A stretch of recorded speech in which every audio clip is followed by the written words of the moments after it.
All right, YouTube, I got a video that I wanted to post.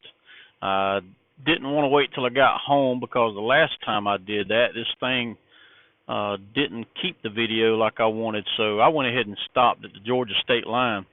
I had this happen to me a little while ago, probably, I guess, about 10 minutes till 8.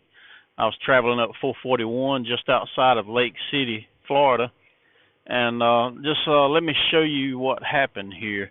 I'm going to try to get close where you can actually see what took place, but man, this is crazy. This is my Dashcam Dummy of the day. No doubt he makes the A-roll on this one. Look at this. Looks like I'm going a lot slower though, don't it? I don't understand that. But anyway, that guy there, he was smoking it. But anyway, just wanted to share that with you real quick, my Dashcam Dummy for the day, and I'll probably have another one before I get home. But take care and have a good day, and God bless.